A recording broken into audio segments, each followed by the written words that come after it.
책은 589페이지 펴시고요. 589. 가치의 재원칙인데, 시험 문제 묻는 건 작년에도 물었었는데, 개념 물어요, 그냥 개념. 그래서 특성, 뭐 이런 거, 밑에 특징 뭐 이런 거 설명되어 있는데, 그런 거는 코에 걸면 코걸이고, 귀에 걸면 귀걸이라, 이의제기 받을 가능성이 커요. 그래서 웬만하면 그냥 개념 묻는다라고 생각하시면 됩니다. 그래서 의의 보시면, 가치의 재원칙이라는 건, 부동산의 가치가 어떻게 형성되는가 그 과정을 분석하다 보니까 가치가 만들어지는 원리 같은 게 있더라는 거예요. 가치가 형성되는 원칙 내지는 원리. 그 원칙, 원리들을 모아놓은 걸 가치의 재원칙이라 부릅니다. 그래서 어차피 감정평가사가 부동산의 가치를 평가하러 나갈 때 이 원칙들을 기준으로 가치를 평가하게 된다는 거예요. 이걸 가치의 재원칙 이렇게 부릅니다. 그래서 그 밑에 보시면 그 589페이지 개념 나와 있는 거 밑에 보시면 체계도라고 되어 있는 게 있어요. 이걸 굳이 외우실 필요는 없어요. 이대로 시험 문제 내는 게 아니니까. 근데 이걸 설명해 드린 이유는 13가지나 되니까 원칙이 그 원칙들이 어떠한 일정한 뭐 특징? 이런 것들을 갖고 있다는 겁니다. 그래서 그거 묶어 놓은 거예요, 그냥. 그래서 가치의 재원칙은 제일 먼저 가장 가운데 있는 최유효 이용의 원칙이라는 걸 기준으로 4가지 정도로 크게 나눠진다는 겁니다. 그래서 그 밑에 있는 최유효 이용의 내부 요인이라고 되어 있는 원칙이 4개가 있죠. 그래서 이걸 내적 원칙이라 불러요. 그래서 균형의 원칙, 기여의 원칙, 수익 체증 체감의 원칙, 수익 배분의 원칙 이 4가지는 부동산 자체와 관련된 내부적인 관계만 다룬다는 얘기입니다. 그래서 이걸 내적 원칙이라 부르는 거고 그 위에 있는 최유용의 원칙 위에 있는 외부 요인이라고 되어 있는 3가지 그래서 적합의 원칙, 경쟁의 원칙, 외부성의 원칙 이 3가지는 부동산 자체를 다루는 게 아니라 부동산 관련된 외부 환경의 관계를 다루는 거예요. 그래서 이걸 외적 원칙. 그 다음에 최유효 이용의 원칙 오른쪽에 보면 바퀴 모양으로 생긴 2개가 있어요. 예측의 원칙과 변동의 원칙. 그래서 얘는 최유효 이용에 직접적으로 영향을 줄 수 있다고 그래서 집적 원칙이라는 표현을 씁니다. 집적 원칙. 그 다음에 흩어져 있는 3개 있죠. 뭐 따로 묶이지 않고 따로따로 3개 있는 거. 그래서 수요 공급의 원칙, 대체 원칙, 기회비용 원칙 이 3개를 묶어서 얘는 시장 원리와 관련되어 있는 원칙이다 그래서 시장에서 형성되는 가치가 부동산의 최유용에 간접적으로라도 영향을 준다 그래서 이걸 간접 원칙이라 부릅니다. 그래서 그렇게 분류하고 있는 거니까 이 분류 자체를 외울 필요는 없고 그냥 내적 원칙이라는 게 뭘 뜻하고 외적 원칙이라는 게 뭘 뜻하는지 정도를 알고 계시면 공부하기가 조금 편한 것 뿐이에요, 그냥. 그래서 공부하실 건 한 페이지 넘겨서부터 나오는 구체적인 원칙들의 개념 보시면 됩니다. 그래서 제일 먼저 최유효 이용의 원칙이라는 건 계속 최유효 이용이라는 거에 개념이 나와요. 그럼 B번에 나와 있는 개념부터 먼저 확인해 봅니다. 최유효 이용이란 부동산의 가치, 즉 부동산의 유용성이 극대화될 수 있는 용도예요. 그러니까 부동산이 가장 효율적으로 이용될 수 있는 용도를 최유효 이용이라고 하고 얘는 개념적으로 합리적이고 합법적이고 물리적으로 경제적으로 가장 그 가치가 높아질 수 있는 용도를 두고 뭐라 부른다? 최유효 이용이라 부릅니다. 그러면 최유효 이용의 원칙이라는 건 A번에 있는 것처럼 부동산의 가치는 이 부동산의 다양한 용도 중에서 그 용도가 어떤 용도일 때 지금 얘기한 최유효 이용일 때를 기준으로 그 가치가 형성된다는 원칙이에요. 그래서 그 부동산의 가치는 그 부동산의 다양한 용도 중에서 어떤 용도일 때 최유효 이용일 때를 기준으로 해서 그 가치가 형성되고 있다는 겁니다. 그럼 만약에 평가사가 이 원칙대로 가치를 평가한다라는 거는 만약에 그 부동산의 가치를 평가하러 가봤더니 이 부동산의 용도가 누가 봐도 최유효 이용으로 보기 힘들어요. 그럼 당연히 그 가치를 어떻게 평가하는 거고 낮게 평가를 해주는 거고 누가 봐도 이 부동산의 용도는 최유효 이용이라고 볼 수 있다라고 한다면 그 부동산의 가치는 그만큼 높게 평가가 될 거라는 겁니다.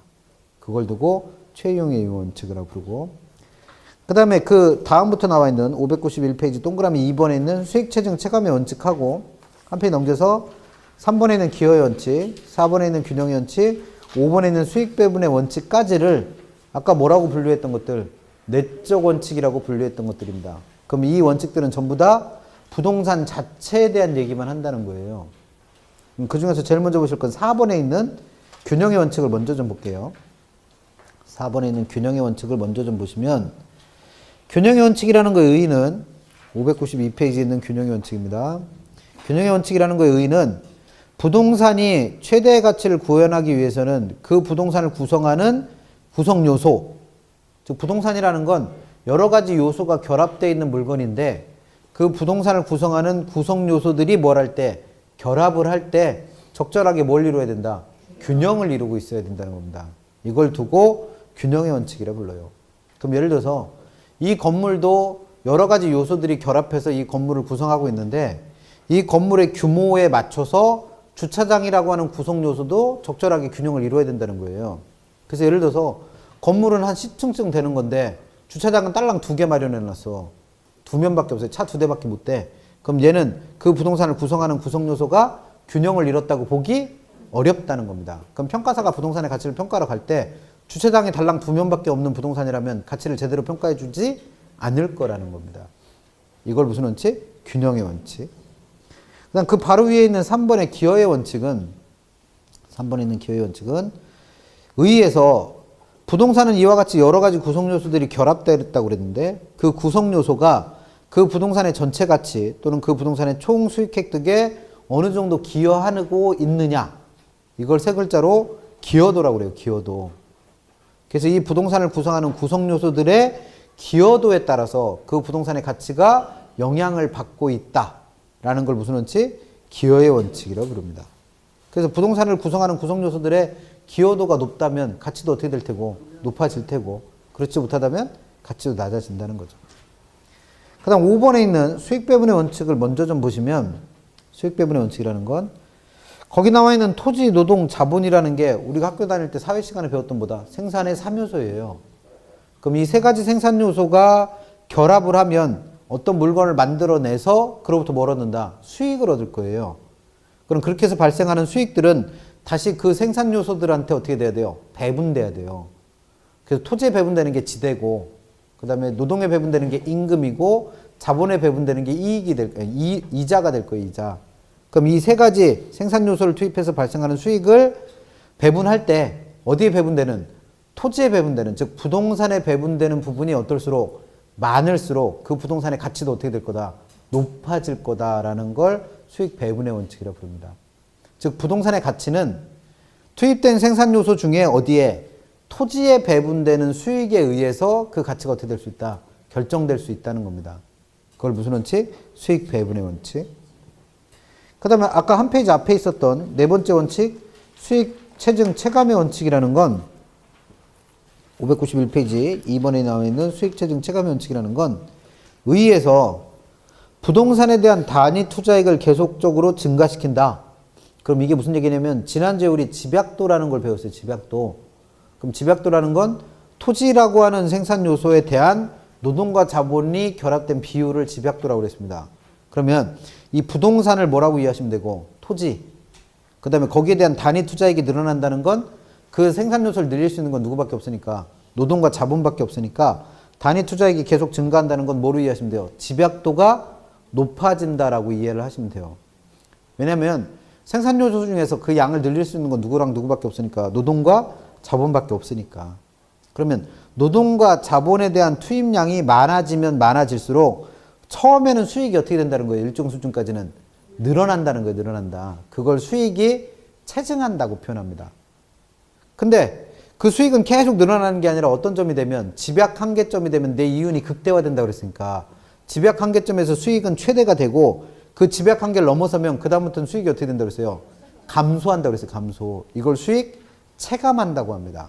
그럼 어떤 물건을 만들어내면 생산 요소의 투입이 많아질수록 무조건 수익은 늘어나는 게 아니라 처음에는 수익이 어떻게 되다가 체증하다가 일정 구간을 넘어서면 수익은 오히려 어떻게 된다는 거예요? 체감하게 된다라는 거예요. 이걸 두고 수익 체증 체감의 원칙이라 부릅니다. 그러면 이 수익 체증 체감의 원칙은 개념은 그렇고 이 수익 체증 체감의 원칙이 어디에도 영향을 줄 수 있다? 부동산 가치 형성에도 똑같이 적용된다는 거예요. 그래서 집약도가 높은 부동산일수록 처음에는 그 부동산의 가치가 어떻게 되다가 높아지다가 집약 한계점에서 그 가치가 최대가 되는 거고, 그걸 넘어서면 오히려 부동산 가치는 낮아진다는 원칙입니다. 그럼 이걸 통해서 우리가 알 수 있는 건 건물은 무조건 고층 건물로 진다고 해서 가치가 높아진다? 그건 아니라는 겁니다. 처음에는 가치가 높아지겠지만 어느 정도를 지나면 그 다음부터는 오히려 가치가 더 낮아질 수 있다는 거예요. 그걸 수익체증 체감의 원칙이라고 부릅니다. 그럼 지금 설명드린 네 가지 원칙, 균형의 원칙, 기호의 원칙, 수익체증 체감의 원칙, 수익 배분의 원칙을 내적 원칙이라고 분류하는 이유는 지금 설명한 원칙들은 다 부동산을 구성하는 내부 구성 요소 간의 관계만 얘기하지 다른 얘기는 한다 안 한다? 안 합니다. 그래서 내부 원칙이라고 불러요.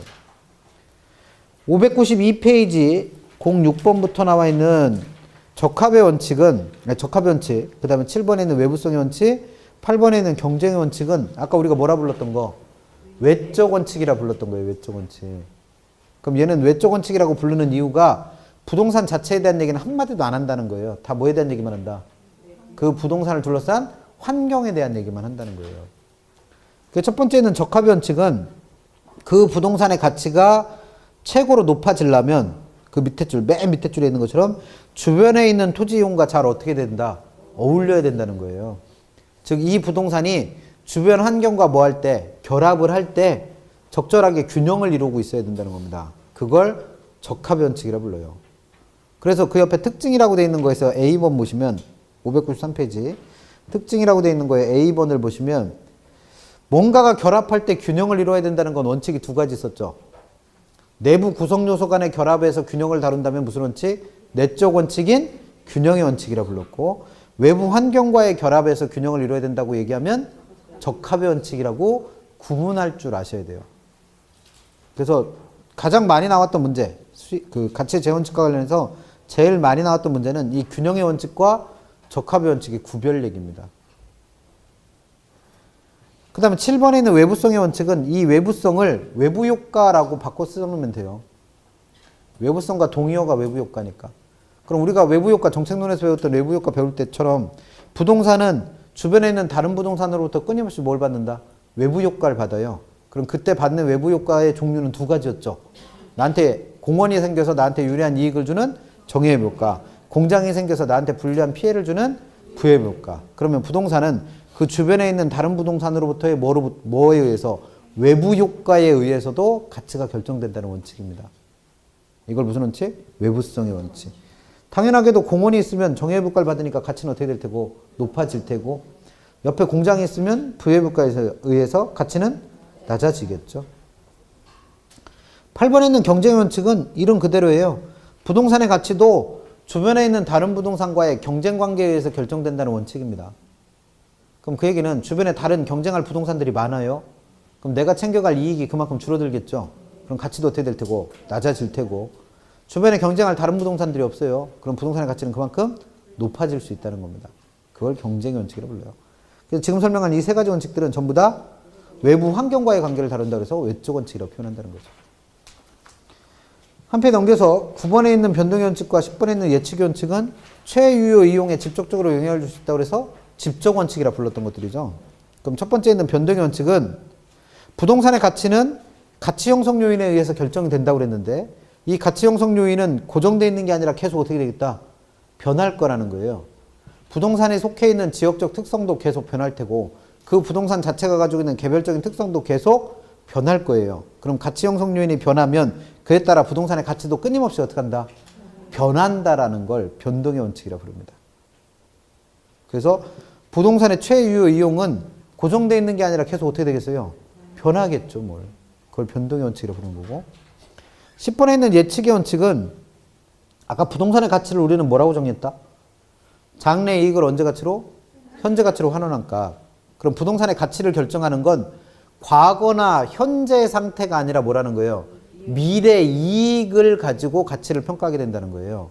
그래서 이런 장래 이익에 대한 정확한 예측을 바탕으로 부동산의 가치가 형성된다? 예측의 원칙. 그래서 이 두 개는 부동산의 최유효 이용을 직접적으로 변화시킬 수 있다고 해서 집적 원칙이라고 부릅니다. 11번에 있는 기회비용의 원칙과 12번에 있는 수요공급의 원칙, 13번에 있는 대체 원칙은 시장 원리와 관련된 간접 원칙이라고 표현했던 거죠. 간접 원칙. 그럼 제일 먼저 나와 있는 기회비용의 원칙은 부동산의 가치는 기회비용으로부터도 영향을 받는다는 원칙이에요. 그러면 얘는 기회비용이 뭔지만 알면 되죠. 그럼 기회비용이라는 건 내가 선택할 수 있는 여러 가지 대안 중에서 뭐 하나를 선택을 해요. 그럼 포기되는 것들이 있겠죠. 그래서 그 포기된 것의 가치를 기회비용이라고 부릅니다. 그럼 예를 들어서 어떻게 생각할 수 있냐면 내가 어떤 건물을 하나 갖고 있는데 이 건물의 용도는 선택할 수 있는 게 주거용이라는 용도도 있을 수 있고 상업용이라는 용도도 있을 수 있다는 거예요. 근데 나는 주거용으로 이용하기를 결정함으로 인해서 상업용이라는 용도를 포기한 거죠. 그럼 이 포기된 것의 가치를 이 건물에 뭐라 한다? 기회비용이라 불러요. 기회비용. 그럼 예를 들어서 이 부동산의 가치를 평가할 때는 지금 주거용으로 이용되고 있으니까 주거용으로 하는 용도에 대한 가치만 평가하면 제대로 된 가치라고 볼 수 없다는 거예요. 왜? 얘를 주거용으로 이용할 때는 얘 5억의 가치를 갖지만 상업용으로 이용했다면 10억의 가치를 가질 수도 있는 건물이었어요. 근데 얘는 이걸 포기하고 이걸 선택한 거니까 이 선택된 것의 가치만 따지면 얘는 얼마짜리로 봐야 돼? 5억짜리로 봐야 된다는 거예요. 근데 얘가 만약에 주거용을 선택하지 않고 상업용을 선택했었다면 얼마가 됐을 수도 10억이 됐을 수도 있었던 애기 때문에 이 포기된 것의 가치 뭐까지 고려해서 기회비용까지 고려해서 가치를 평가해야 제대로 된 가치 평가를 볼 수 있다는 거죠. 이걸 뭐란다? 기회비용의 원칙이라고 부릅니다. 그래서 만약에 여러분들이 만약에 여자분들이 대부분이니까 남자분들도 마찬가지죠. 결혼을 하지 않고 그냥 내가 사회생활을 계속 했었다면 더 훨씬 높은 가치를 가질 수도 있었을 거 아니에요. 근데 그거를 포기하고 뭐 한 거예요? 밥솥을 잡은 거란 말이에요. 그러면 그 밥솥 잡고 있는 것만 가지고 나를 평가하면 나를 제대로 평가한 거라고 볼 수 없었을 거라는 거예요. 그걸 뭐라는 거예요? 기회비용의 원칙. 그래서 여러분들의 기회비용은 무궁무진합니다. 그렇게라도 해야지 뭐. 그래야지 마음의 위안을 받죠. 12번. 요즘에 그걸 느껴요. 집사람 보면 그걸 느껴요. 결혼 전에는 그래도 나름대로 이 사람도 박사인데 애 낳고 2년 동안 집에만 있더니 우리끼리 쓰는 말로 빠가가 됐어요. 요즘에 공부한다고 뭐 시험 본다고 오늘 회사에서 시험 본다고 그래서 시험 본다는데 공부하면서 자꾸 자학을 하더라고요. 옛날엔 안 그랬는데 옛날에는. 근데 이해가 가요. 죽다 살아났는데 뭐.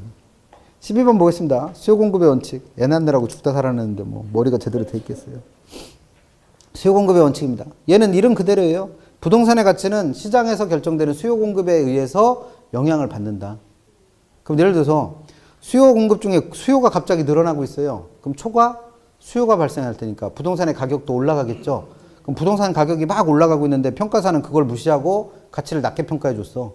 그럼 제대로 된 가치 평가라고 보기 어렵다는 겁니다. 그래서 시장에서 형성되는 수요 공급의 작용으로부터도 간접적으로나마 영향을 받는다는 거예요. 13번에 있는 대체 원칙은 이 대체가 대체제를 뜻합니다. 대체제. 그래서 부동산의 가치는 그것과 대체 관계에 있는 유사 부동산, 이걸 우리는 뭐라 불러요? 대체제라 부르지. 대체제. 그래서 그 대체제 가치로부터도 영향을 받는다는 원칙입니다. 그래서 우리가 배울 때 수요 공급 이론 배울 때 대체제 예를 들었던 게 누구예요? 아파트와 빌라. 그럼 빌라 가격이 갑자기 오르고 있어요. 그럼 아파트의 수요는 어떻게 된다? 증가한다고 배웠었습니다. 다다음 주에 또 배울 테고. 그러면 아파트의 수요가 늘면 아파트 가격도 어떻게 되겠어요? 올라가겠지. 그러면 아파트 가격이 오르니까 아파트 가치를 평가할 때는 그만큼 높게 평가를 해줘야 된다는 거죠. 근데 이 아파트 가치를 높게 평가한 이유는 뭐 때문이에요? 빌라라고 하는 아파트의 대체제 가치가 변하면서. 그러니까. 그래서 다다음 주에 또 배우는 거예요. 한 번 들어서 이해가 다 안 되니까. 그래서 13가지 원칙들의 개념 모르니까 밑에 책에 보면 특징 뭐 이런 것도 설명이 났잖아요. 근데 그 특징이 논리적 타당성이 있는 것도 있지만 논리적 타당성 따위는 없고 그냥 단순히 외워야 되는 것들도 생각보다 많아요. 그래서 이걸 옛날에는 시험 문제 몇 번씩 내고 이랬는데 이거는 이의 제기할 거리가 워낙 많아요. 코에 걸면 코 걸리고 귀에 걸면 귀 걸리라. 그래서 걔네들 가지고는 요즘에 잘 안 묻고 뭘 묻더라? 개념 잡고 묻고 있습니다. 개념. 개념들 잘 챙기시면 돼요. 여기까지 나오는 문제가 보통 많으면 3개, 적으면 2개 정도 나오니까 여기 있는 거를 다 맞으시면 된다는 거죠. 그 다음에 보실 건 이제 595페이지부터 나와 있는 감정평가의 3방식인데 이 감정평가의 3방식이 부동산의 가치를 평가하는 구체적인 3가지 방법이에요. 부동산의 가치를 평가하는 3가지 방법. 근데 하필이면 왜 3개냐 이거요. 왜 하필이면 3개냐. 2개면 공부하기가 더 편할 때고 하나만 있으면 더 좋을 텐데 아니면 5가지 있어서 우리를 더 힘들게 만들거나 이럴 텐데 왜 하필이면 3개냐 이겁니다. 그 이유를 먼저 좀 정리할 필요가 있어요. 그래서 그 이유가 우리 책 598페이지에 표로 정리되어 있어요. 그래서 그 표를 보시면 감정평가의 3방식 6방법이라고 나와 있는 건데 이게 감정평가의 방법이 세 가지인 이유입니다. 그 이유는 부동산의 가치라는 것 자체가 몇 가지 성질을 갖고 있기 때문에 세 가지 성질을 갖고 있기 때문에 그 세 가지 성질의 입장에서 각각 가치를 평가하고 있는 거예요. 그럼 우리가 말하는 부동산의 가치라고 하는 건 첫 번째, 이 부동산을 만들 때 들어간 비용으로서의 성질을 갖는다는 겁니다. 이걸 비용성. 그 다음에 이 물건이 시장에서 얼마쯤에 거래될 수 있느냐, 즉 시세의 성격도 갖고 있다는 거예요. 이걸 시장성. 그 다음에 이 부동산이 얼마 정도의 수익을 내고 있는 부동산이냐라는 수익성의 의미도 갖고 있다는 겁니다. 그래서 이 세 가지를 가치의 삼면성이라 부르고, 그런 가치의 세 가지 성질에 맞춰서 비용성에 입각해서 평가하는 걸 원가 방식, 시장성에 입각해서 평가하는 걸 비교 방식, 수익성에 입각해 평가하는 걸 수익 방식이라 부른다는 거예요. 근데 평가 조건이라는 걸 보면 우리가 부동산의 가치를 평가할 때는 두 가지를 평가합니다. 얘가 매매된다면 얼마 정도에 매매될 수 있겠는가? 그걸 평가하는 걸 가액. 얘의 임대료는 얼마쯤 되겠는가 평가하는 걸 임대료. 그래서 각각의 방식으로 평가되는 건 두 가지예요. 가액과 임대료. 그래서 원가 방식으로 가액을 결정하는 걸 원가법이라 부르고, 그렇게 해서 평가된 가액을 적산가액이라 부릅니다. 임대료 평가하는 걸 적산법이라 부르고, 평가된 임대료를 적산임대료라 불러요. 비교 방식으로 가액 결정하는 걸 거래사례 비교법 또는 공시지가 기준법이라 부르고, 공시지가 기준법. 그 다음에 임대료 평가하는 걸 임대사례 비교법이라 부릅니다. 그래서 가액 결정하는 걸 비중가액, 그 다음에 임대료 결정하는 걸 비준임대료라 불러요. 그 다음에 수익 방식에 의해서 가액을 결정하는 걸 수익환원법, 그렇게 해서 결정된 가액을 수익가액, 그 다음에 임대료 결정하는 걸 수익분석법, 그렇게 해서 결정된 임대료를 수익임대료라 부릅니다. 다행인 건 임대료 문제는 거의 안 나와요. 시험 문제 잘 안 나옵니다. 그래서 우리는 가액 결정하는 방법만 정확하게 일단 알고 있는 게 중요해요. 그래서 뭘 공부하셔야 되냐면 일단 그 표상에서 가치의 삼면성하고 3방식하고 7방법이라 되어 있는 거, 7방법인 이유는 공시지가 기준법과 거래사례 비교법을 분리해놔서 그래요. 그리고 그렇게 결정된 시상가액들을 4개를 연결할 수 있어야 돼요. 그래서 비용성에 입각해 평가하는 게 뭐다?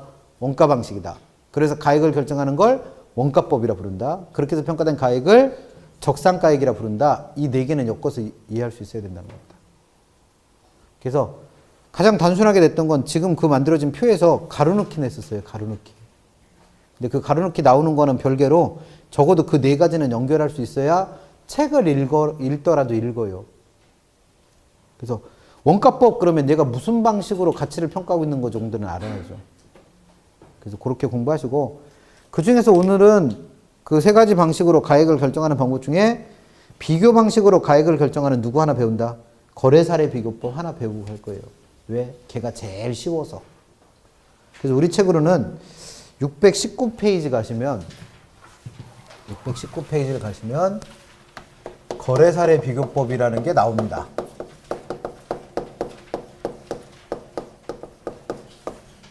그럼 거래사례 비교법이 나오면 같이 따라야 될 게 4개가 있다는 거예요.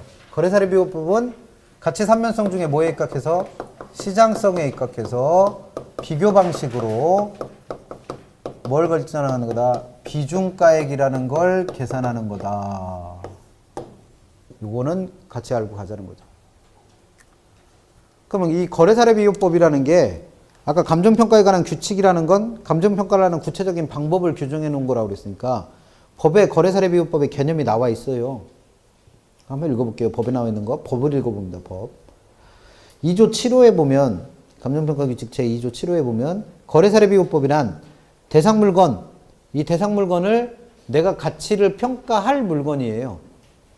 내가 가치를 평가할 물건. 그럼 얘는 부동산이 되겠죠.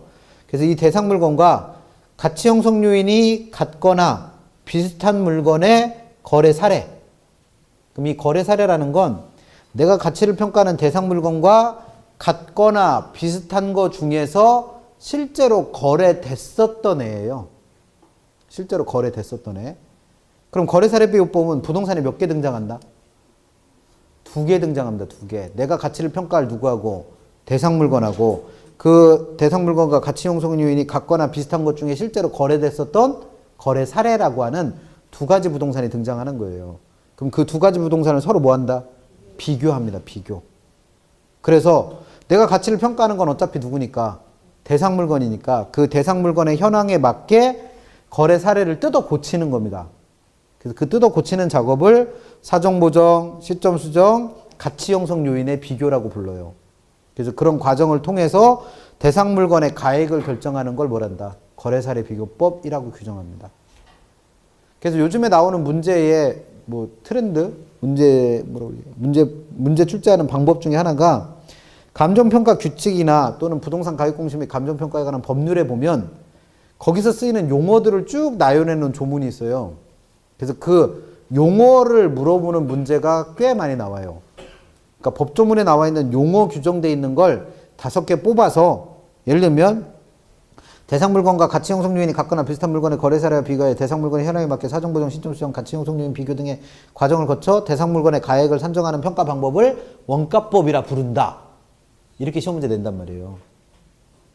그래서 이 법조문 같은 것들은 외우고 계셔야 됩니다. 특히 용어 나타내는 조문들. 어차피 근데 이거는 똑같이 안 외워도 돼요. 내용을 알고 있으면 알아서 외워져요. 그래서 개념 이렇게 읽어보시고 한국말을 읽어봤는데 개념이 뭔지 잘 모르겠어. 그럼 일단 거래사례비법은 부동산이 몇 개 등장한다? 2개. 첫 번째가 내가 가치를 평가해야 될 대상 물건. 그리고 이 대상 물건과 가치 형성 요인이 똑같거나 또는 비슷한 물건 중에 실제로 거래된 적이 있는 거래 사례. 그래서 이 2개를 어떻게 해서 비교해서 평가한다고 해서 뭐라 부르는 거예요? 비교 방식이라 불러요. 그러면 만약에 이렇게 찾아낸 거래 사례가 대상 물건과 똑같은 애예요. 가치 형성 요인이 똑같은 애입니다. 그럼 가치 형성 요인이 똑같다는 건 결국 뭐예요?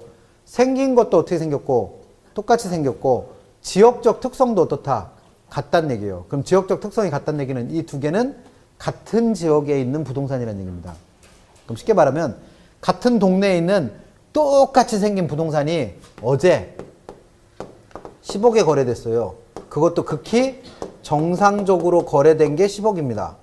그러면 이 거래 사례의 가격이 10억이면 이 물건을 지금 당장 어디에 내놓으면 시장에 내놓으면 이것도 얼마에 팔릴 수 있을 거라는 거예요.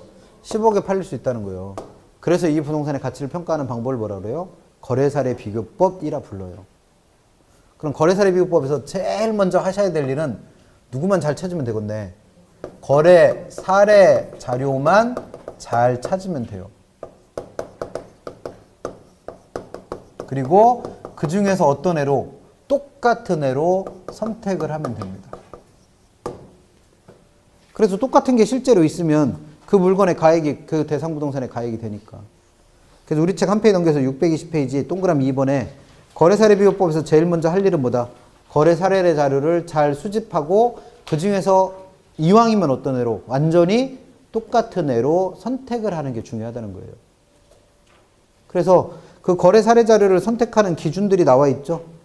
그래서 아까 거래 사례를 대상 물건과 사정 보정도 하고 시점 수정도 하고 가치 형성 요인을 비교할 필요가 있었으니까 그것들을 할 수 있는 애로 선택을 해야겠죠. 그 선택하는 방법 설명해 놓은 거예요. 근데 문제는 이와 같이 똑같은 대상 물건과 똑같은 부동산은 현실적으로 존재한다 안 한다? 거의 안 한다는 거예요. 왜? 부동산이 갖고 있는 무슨 성질 때문에? 개별성이라는 특성 때문에 이렇게 똑같은 애를 찾기는 어려울 거라는 겁니다. 그래서 나중에 개별성의 파생 특성에 가면 어떤 말이 나와요? 이와 같이 비교 방식으로 가치를 평가하는 게 쉽다 어렵다? 어렵다는 거예요. 왜? 똑같은 애가 없으니까. 그럼 똑같은 애가 없으니까 누굴 찾아야 돼요? 대상 물건과 가치 형성 요인이 비슷한 애를 찾아야지. 비슷한 애.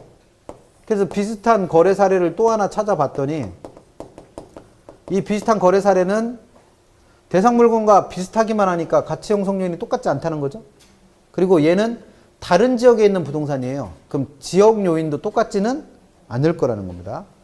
그리고 이 거래 사례가 실제로 거래된 건 2년 전에 거래된 거예요. 그리고 2년 전에 얘는 8억에 거래됐는데 이 8억이라고 하는 금액이 금매로 거래된 겁니다. 금매.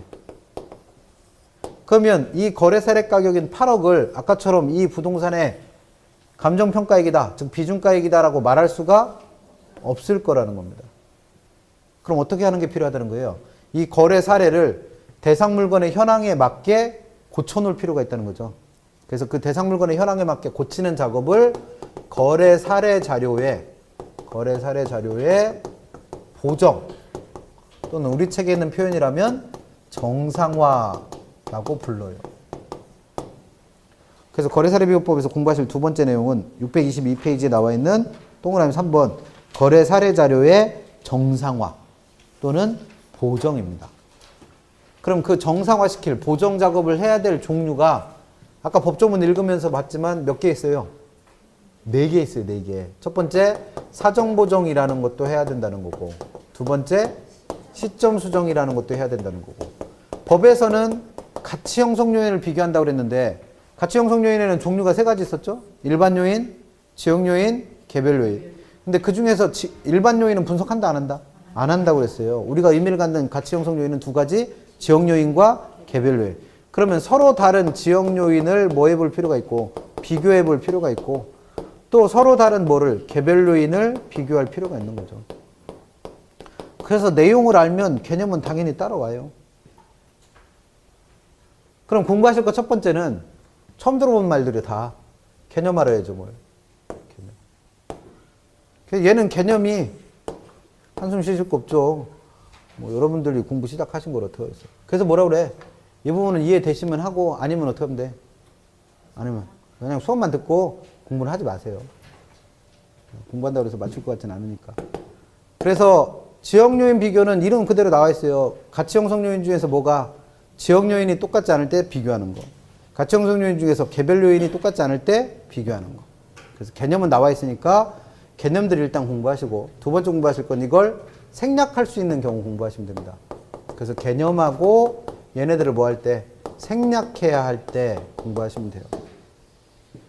2가지. 그래서 사정보정부터 봅니다. 개념에 보시면 622페이지 기억본의 사정보정. 사정보정이란 가액의 산정에 있어서 수집된 거래 사료에 특수한 사정 또는 개별적 동기가 게재되어 있어요. 그러면 지금 예를 들었던 거는 뭐가 사정이 되는 거예요? 금매로 팔렸다라는 게 이 거래 사례에 대한 특수한 사정입니다. 왜냐면 대상 물건의 가치를 평가할 때 이 대상 물건의 감정평가액은 원칙적으로 뭐로 평가하는 게 원칙이었다? 감정평가 규칙 5조에 나와 있는 대로 시장가치 기준의 원칙이라고 그래서 시장가치로 평가하는 게 원칙이었단 말이에요. 그럼 이때 시장가치가 되려면 4가지 요건이 필요하다고 그랬죠? 통상적 시장에서 충풀기간이 합리적이고, 세 번째 정통한 당사자 사이에서, 네 번째 자발적으로 거래가 이루어졌어야 될 가격입니다. 근데 얘는 그 4가지 요건을 만족하는 시장가치라고 볼 수가 없다는 거예요. 그래서 이와 같이 당사자 간의 특수한 사정이 존재해서 거래 사례 가격이 뭐라 볼 수 없을 때, 거래 사례 가격이 시장가치라고 볼 수 없을 때 이 거래 사례 가격을 뭐로? 시장가치로 뭘 시키는 거? 정상화를 시키는 걸 뭐라고 정의한다? 사정보정이라고 정의합니다. 이걸 사정보정이라 불러요. 그러니까 거래 사례 가격이 무슨 사정이 있어서 시장가치라고 볼 수 없을 때 그걸 뭐로 바꿔놓는 거? 시장가치로 바꿔놓는 걸 사정보정이라고 부릅니다. 그러면 얘를 생략하는 경우는 어떤 경우였어요? 거래 사례 가격을 누가 보더라도 아까처럼 극히 정상적인 상황에서 거래돼서 뭐로 볼 수 있다면? 시장가치인 것으로 볼 수 있다면 이때는 굳이 뭘 할 필요가 없겠네. 사정보정을 할 필요가 없을 거라는 거죠. 그래서 이 시장가치로 볼 수 있는 대표적인 경우가 아까 우리나라에서는 토지나 주택의 가격을 국가가 평가해서 알려주는 제도가 있다고 그랬죠. 그걸 공시지가라 부릅니다. 그래서 그 공시지가로 평가된 표준지라는 땅이 있어요. 그럼 얘는 이 땅의 가치를 누가 매겨준 거다? 국가가 매겨준 거예요. 그러면 국가가 평가한 가치니까 당연히 뭐겠어요? 시장가치로 볼 수 있다는 거죠. 그래서 이 거래 사례를 표준지에서 선택했다면 그때는 사정보정은 어떻게 된다? 생략해도 됩니다. 그래서 보통 토지 가치를 평가할 때는 이 표준지를 기준으로 가치를 평가하게 되는 거예요. 두 번째 시점 수정이라는 건 아까 이 부동산은 2년 전에 거래됐다고 했습니다. 그럼 이 2년 전이 거래가 된 시점이에요. 이걸 거래 시점이라 불러요. 근데 우리가 부동산의 가치를 평가하는 기준이 되는 날짜는 뭐라 불렀던 거? 기준 시점이라 불렀던 겁니다. 감정평가 규칙 9조 2항에 나와 있는 기준 시점이 대상 물건의 가치를 평가하는 기준이 되는 날짜예요. 그래서 원칙적으로는 언제로 가격 조사를 완료한 날짜를 기준 시점으로 한다고 그랬고, 그 날짜가 미리 정해진 경우에 한해서, 미리 정해진 때에는 그 날짜에 가격 조사가 가능한 경우에 한해서 과거나 미래를 기준 시점으로 할 수도 있다라고 했습니다. 그러면 특별한 경우가 아니면 기준 시점은 언제가 될 거라는 거예요? 가격 조사를 하고 있는 현재가 될 거예요. 근데 얘는 언제 가치요? 2년 전이라는 과거의 가치죠. 그러면 2년 전 가치를 기준 시점의 가치라고 볼 수 없을 거라는 겁니다. 그래서 거래가 된 시점하고 내가 가치를 평가하고 있는 기준 시점이 서로 어떨 때 일치하지 않을 때 그 두 개를 어떻게 하는든 일치시키는 작업을 시점 수정이라 불러요. 그럼 뭐로 바꿔야겠어요? 거래 시점을 당연히 기준 시점으로 바꿔놓을 필요가 있다는 거죠. 그걸 두고 시점 수정이라 부릅니다. 그래서 사정 보정은 거래가 된 상황에 대한 정상화라는 표현을 쓰고, 시점 수정은 거래가 이루어진 시점의 정상화라는 표현을 써요. 그럼 시점 수정도 언제나 해야 되는 건 아니고 생략할 수 있는 가능성이 있다는 거죠. 어떨 때? 아까 처음에 말했던 사례처럼 거래가 된 시점이나 가치를 평가하고 있는 기준 시점이 어떻다면 일치한다면 굳이 할 필요 없다는 거죠. 또 2년 전에 거래된 사례라 하더라도 2년 전의 가격과 지금의 가격에 변화가 없어. 즉 그 기간 동안에 가치 변동이 전혀 없는 겁니다.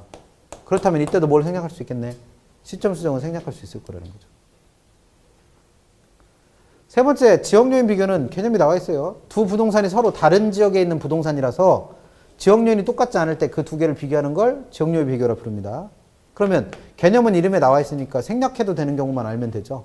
그래서 거래 사례를 선택할 때, 거래 사례 자료를 선택할 때 대상 부동산이 속해 있는 지역에서 찾아냈어요. 그럼 이 대상 부동산이 속해 있는 지역을 인근 지역이라고 법에 규정합니다. 그러니까 우리가 인근 지역이라고 하는 건 내가 가치를 평가하는 대상 물건이 속해 있는 지역을 말합니다. 속해 있는 지역. 그러면 거래 사례를 인근 지역에서 찾았다는 건 거래 사례나 대상 물건이나 어디에 있다? 같은 지역 안에 있다는 얘기예요. 그렇게 표현하는 거예요. 그러면 인근 지역에서 거래 사례를 찾았다면 같은 지역에 있는 부동산이니까 이때는 지역 요인 비교를 할 필요 있다 없다? 없어요. 같은 지역에 있는데 뭘 똑같을 텐데 뭘 비교하고 자시고 해. 그래서 생략해도 됩니다. 근데 만약에 그 거래 사례를 찾아낸 게 인근 지역, 즉 대상 부동산이 속해 있는 지역이 아니고 그 지역과 비슷한 동네에서 찾아낸 거예요. 이걸 유사지역이라 부릅니다. 유사지역. 유사지역. 그러면 비슷한 동네에서 찾았다는 얘기는 대상 물건이 있는 동네랑 사례 부동산, 거래 사례가 있는 부동산이 같은 동네가 아니란 얘기예요. 그러면 지역 요인이 당연히 다를 테니까 이때는 지역 요인은 비교를 할 필요가 존재하는 거죠. 그래서 뭘 기억하시랬습니까? 생략해도 될 때를 기억하시랬으니까 지역 요인 비교는 어떨 때 생략한다? 거래 사례 자료를 어디서 찾았을 때? 인근 지역에서 찾았을 때는 생략해도 됩니다. 개별 요인 비교라는 건 가치 형성 요인 중에서 그 부동산이 가지고 있는 개별적인 특성을 나타내는 개별 요인이 똑같지 않을 때 이 두 개를 비교하는 걸 말하겠죠. 근데 아까 부동산의 특성 중에는 무슨 특성이 있기 때문에 개별성이라는 특성이 있기 때문에 얘를 생략하는 경우는 현실적으로 매우 드물 거라는 거죠. 그래서 그런 것들 구별하시면 됩니다. 그래서 공부하실 것 첫 번째는 뭘 공부해야 되겠어요? 네 가지 보정 작업의 개념하고 뭘 하세요? 생략할 수 있을 때.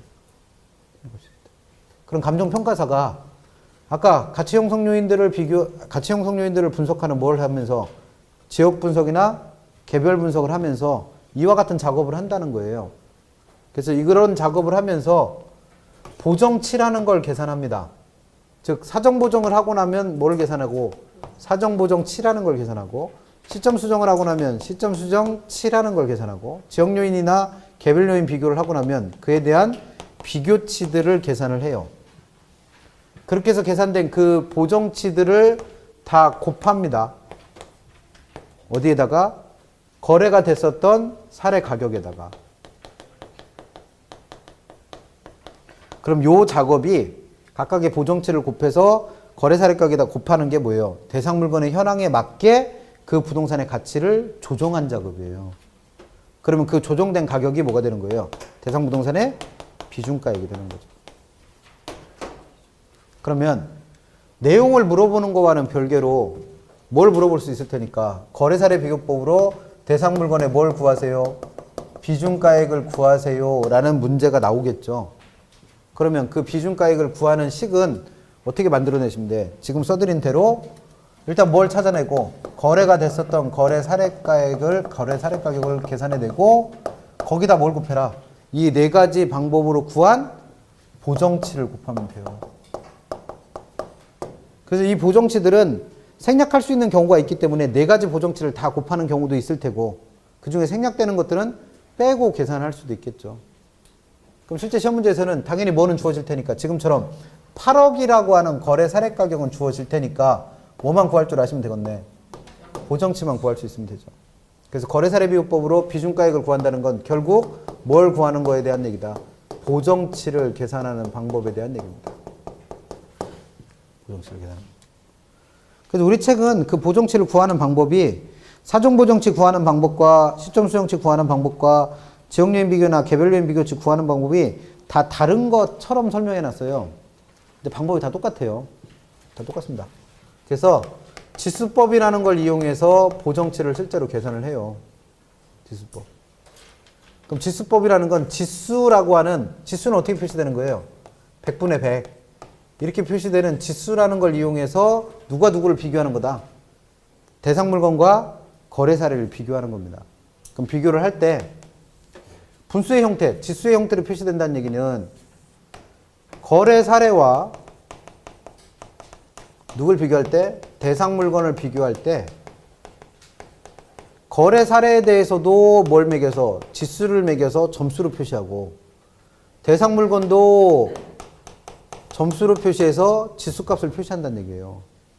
그래서 이 두 개가 만약에 거래 사례와 대상 물건이 똑같은 물건이라면 그 지수값은 당연히 얼마로 표시되겠다? 100분의 100으로 표시됩니다. 그러면 아까 첫 번째 거래 사례 같은 경우에는 요 10억이라는 가치를 평가했잖아요. 이게 뭐예요? 비중가에.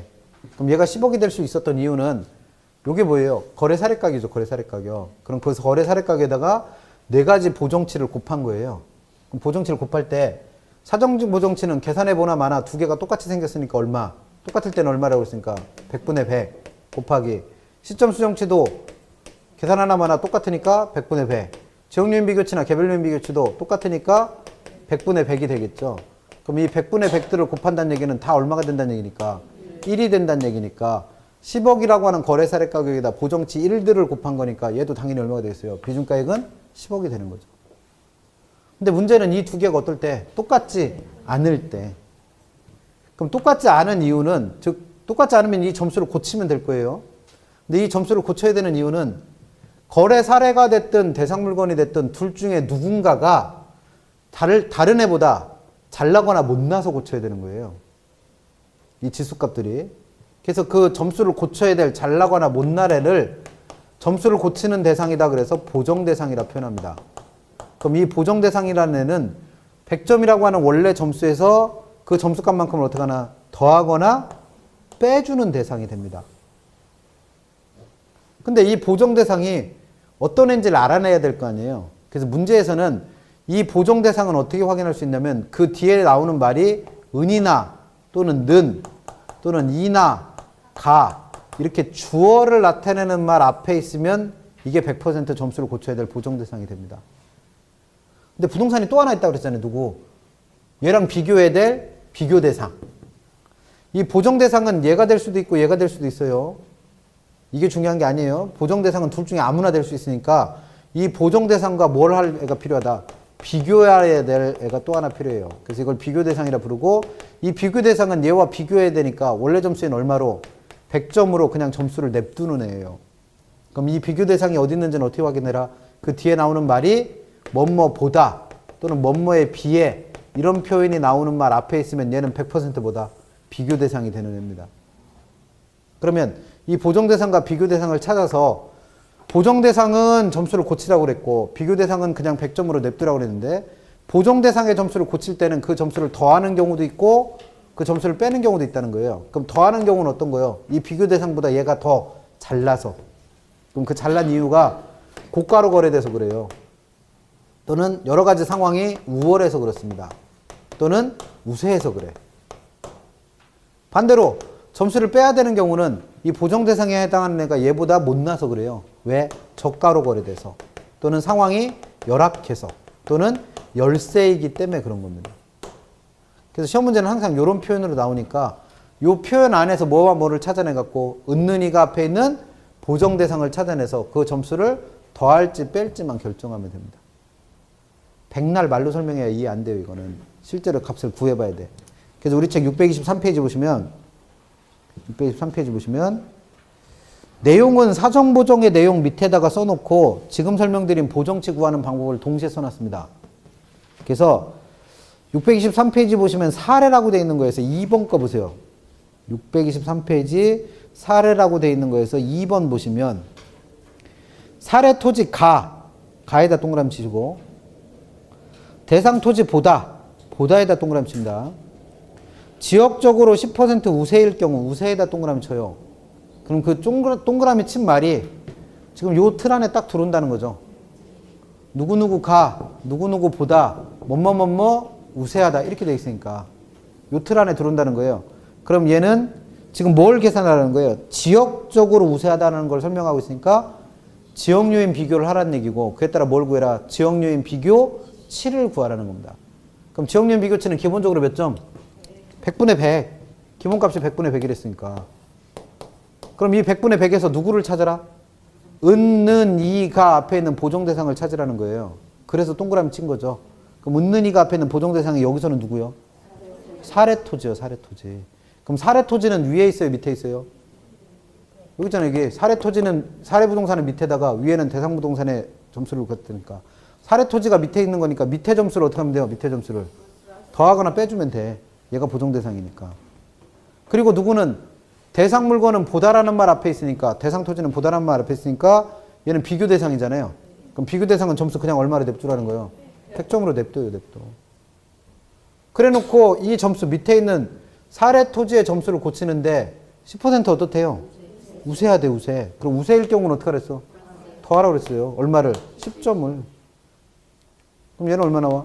110분의 100 나오겠죠. 그럼 이게 뭘 구한 거다? 지역요인 비교 7을 구한 거예요. 하나 더 해볼게요. 3번 봅니다. 3번. 대상 토지 가에다 동그라미 치세요. 사례 토지 보다에다 동그라미 칩니다. 개별적 요인에서 15% 열세에다 동그라미 쳐요. 그럼 지금도 읽어본 게 누구누구는 누구누구보다 누구누구는 어떠하다 이렇게 해서 이틀 안에 딱 들어온다는 거죠. 그럼 지금 여기서는 뭘 비교하라는 거예요?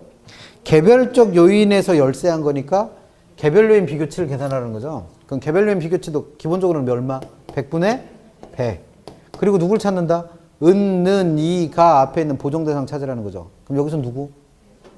대상 왜? 앞에 있는 애가 누구니까? 대상 토지 가니까. 그럼 대상 토지가 대상 토지가 보정대상이니까 대상 토지는 위에 있다 밑에 있다? 위에 있잖아요. 위에. 그럼 얘를 손대는 거예요. 얘를. 그럼 얘를 손댈 때 어떻대요? 15% 열세래요. 열세. 그러니까 열세는 어떻게 하면 돼? 빼면 되네. 그럼 얘는 보정치 얼마 나온다? 100분의 85 나오는 거죠. 이게 뭐가 어려워? 이게 제일 쉬워 이게. 이건 다 할 수 있어요. 그래서 얘는 필연적으로 공부하시라는 얘기예요. 난 이것도 못 알아듣겠다. 하나도 안 하셔야 됩니다. 감정평가 3방식을. 왜냐면 이게 제일 쉬운 건데 이것도 못 알아들으면 다음 거 들으나 마나지고. 그런 얘기예요. 그래서 우리 책이 보면 조금 아쉬운 건 그거예요. 지금 2번하고 3번의 보정치를 계산했는데 2번은 왜 밑에다가 10을 더했고 왜 3번은 위에서 15를 뺐는지 그에 대한 설명이 있어 없어? 없어요. 그러니까 책에 있는 설명 들어갖고 이거 풀어 못 풀어? 못 풀어. 그러니까 문제를 풀 때는 항상 어떻게 해라? 문제를 내는 형태가 이거예요. 누구누구는 누구누구보다 어떠어떠하다. 말이 조금 바뀔 수는 있겠죠. 근데 어쨌든 이 틀 안에서 문제를 내는 거니까 항상 누구를 찾아라? 은는이가 앞에 있는 보정대상을 찾아서 걔가 사례부동산이면 밑에 거, 대상부동산이면 위에 거를 우월하거나 우세하다, 고가다라고 나오면 뭐하고? 더하시고 열악하거나 열세이다, 저가다라고 나오면 빼서 보정치 구하시면 됩니다. 그럼 그 보정치가 지금처럼 한 개일 수도 있고 두 개일 수도 있고 여러 개일 수도 있을 거 아니에요. 문제 나올 때 열 몇 개 나온 적도 있으니까. 그럼 그 값들을 다 찾아서 뭐에다 곱하시면 거래 사례 가격에다 곱하시면 그게 뭐가 될 거다? 비중가액이 될 겁니다. 그래서 오늘은 여기까지 할게요. 집에 가셔서는 일단 그 보정치 구할 줄은 아시면 되니까 그 보정치 구하는 방법에서 2번하고 3번은 일단 확인해 보세요. 지금 해드린 거 무슨 얘기인가? 그리고 그 두 개가 이해가 되면 1번도 한번 풀어보세요. 1번도. 그렇게 해서 정리하시면 됩니다. 그래서 일단은 여기까지 하시고 현재 시간이 10분이 조금 넘었네요.